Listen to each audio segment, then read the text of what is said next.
Welcome to Temples and Priests. From its foundation, the city of Memphis favored worship of the god Ta.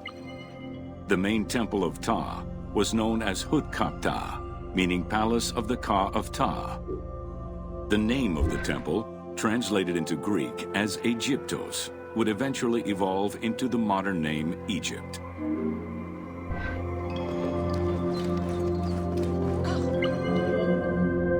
Temples were the center of religious, political, and economic life in ancient Egypt. These sacred places were viewed as the literal home of the gods and goddesses. As such, every aspect of them required care and reverence, all of which was accomplished through elaborate ritual.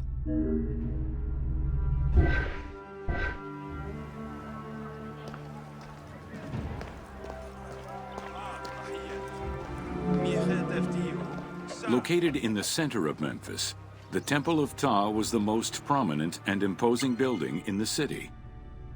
The long walkway leading toward the temple, known as the Dromos, was guarded by rows of sphinxes. The entire sacred area was designed to keep the statue of the god protected, deep within the sacred enclosures that surrounded it.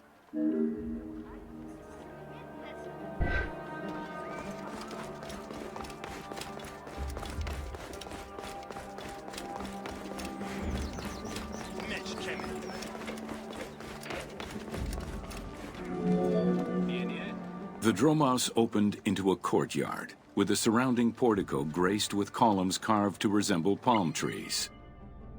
During special festivals, the general population was allowed to enter this location, but under no circumstances would they be allowed into the sacred spaces beyond the courtyard.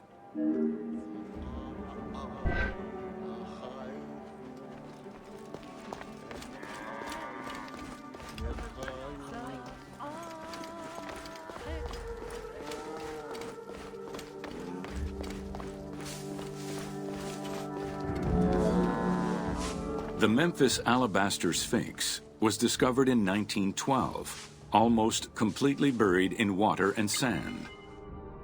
8 meters in height and weighing in at roughly 90 tons, it is still mounted on its original pedestal. Though it is called the Alabaster Sphinx, it was in fact carved from common calcite rock, which is similar in appearance and texture to alabaster.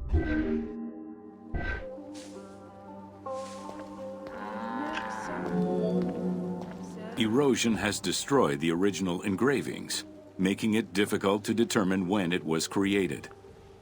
Egyptologists believe that its facial likeness resembles Amenhotep II, and so it could have been sculpted somewhere between 1700 and 1400 BCE.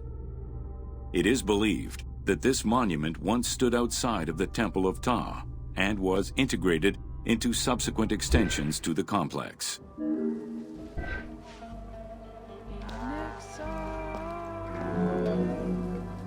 The size of the imposing sculpture reflects the importance it had to the temple during the New Kingdom. This Sphinx is one of the few remaining artifacts from the ruins of Memphis to survive.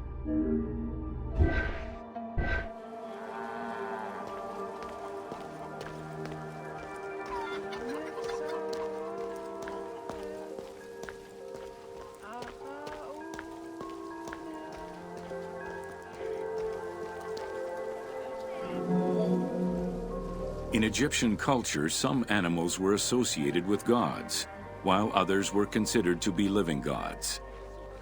The Apis bull was believed to be a divine entity. The earliest mention of the Apis bull in ancient Egypt goes back as far as the first Egyptian dynasty.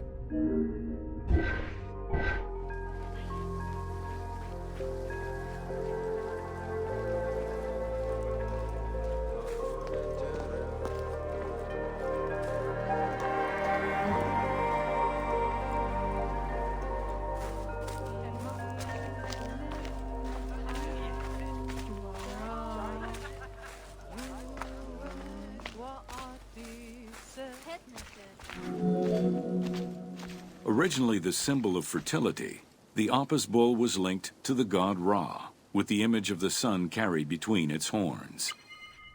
Later it was associated with Osiris, the ruler of the underworld, thus becoming the funerary divinity Osorapis.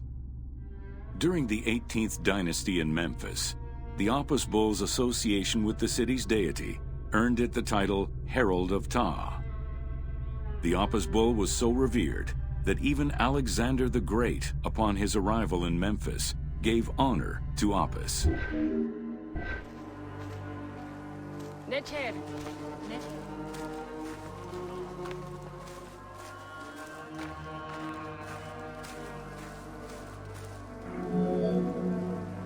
The Apis bull lived with its harem in a sacred barn located in an enclosure in the Temple of Tao.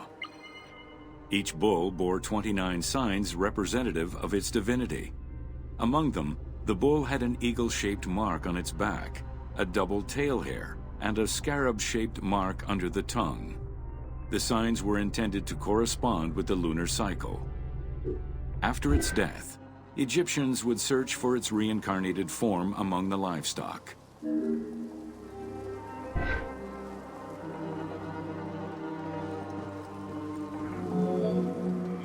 Like other living divinities, the mortal incarnation of the Apis bull was prayed to, and when it died, it was given a luxurious funeral, which included mummification. Until the reign of Ramses II, the Apis bulls were buried in individual graves in Saqqara. During the 26th dynasty, the bodies of the bulls were buried in enormous stone vats in the underground corridors of the Serapeum of Memphis.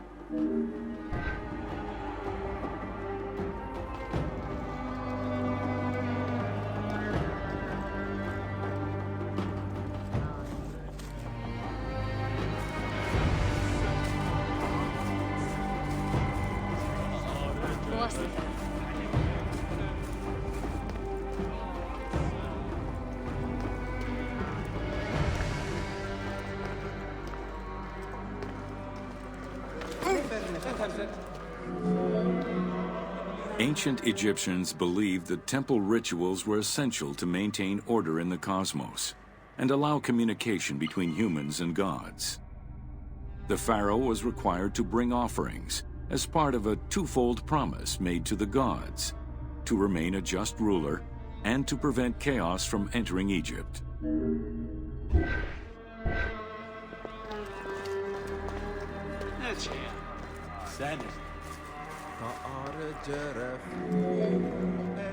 Details of the ceremonies found on temple walls provide a thorough overview of the stages of the daily ritual.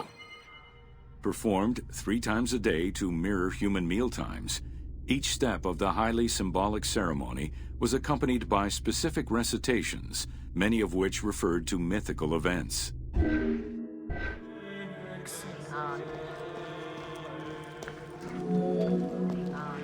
The high priest would first awaken the sleeping god with a chant.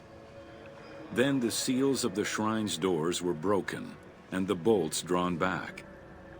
The act of swinging open the doors was a symbolic gesture where sight was granted to the deity.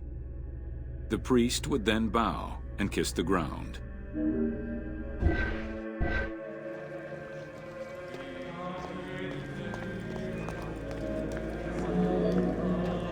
The god was then washed with incense-infused water and its mouth rinsed with mineral salts. The cleansing was followed by adorning the statue with jewels and royal garments. The final ritual required the priest to sweep away any footprints in order to prevent evil from approaching the god.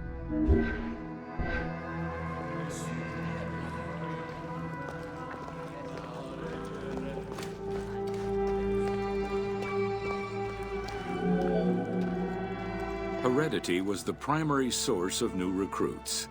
Rarely was an outsider allowed this position. At the top of the temple hierarchy was the high priest. Each temple dedicated to a god had at least one high priest devoted to its care and service. During the Ptolemaic dynasty, one family held the position of high priest in Memphis for almost 300 years.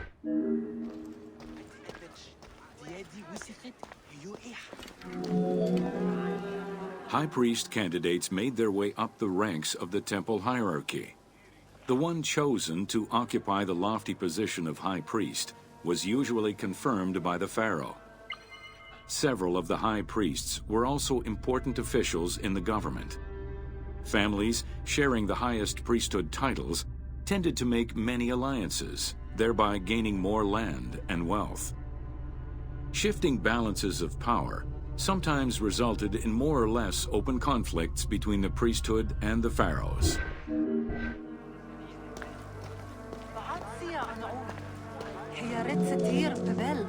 In the 21st dynasty, Thebes became the capital of an almost entirely theocratic government. The city was headed by king priests who spoke and governed in the name of the god Amun, in open opposition to the ruling pharaohs. These king priests caused a massive decentralization of power, known as the Third Intermediate Period.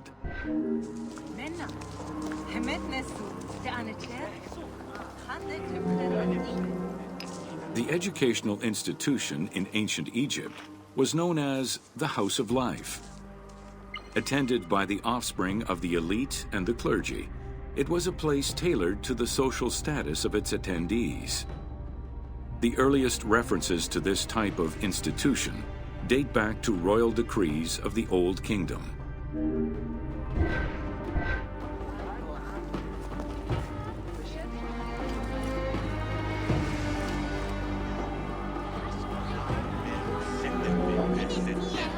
Only two known centers have been uncovered, one in the abandoned city of Akhetaten and one at the Temple of Ramses II on the west bank of Thebes.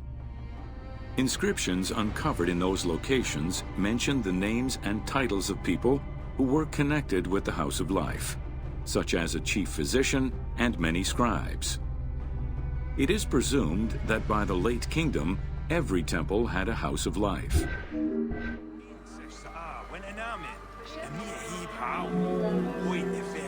The House of Life offered training for the elite, destined for occupations such as astronomers, doctors, veterinarians, diplomats, architects, translators, or theologians. Some institutions focused on specific disciplines, making them a central hub for the country.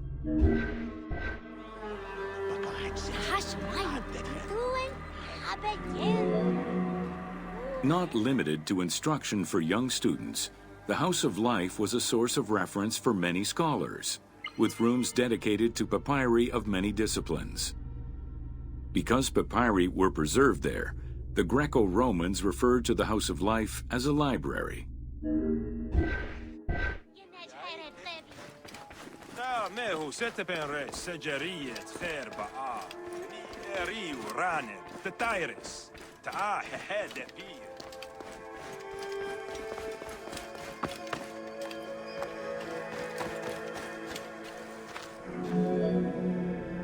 Ancient Egyptian economy was based on an unequal system of redistribution of goods.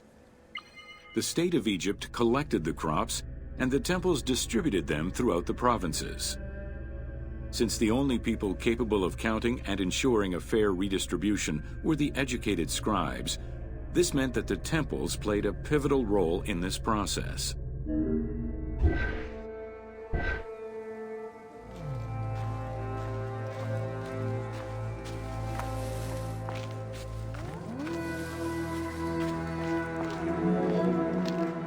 There are records of pharaohs making offerings of large tracts of land and animals to temples in order to maintain their favor. Ramses III offered generous gifts to the Temple of Amun in Karnak in such a manner.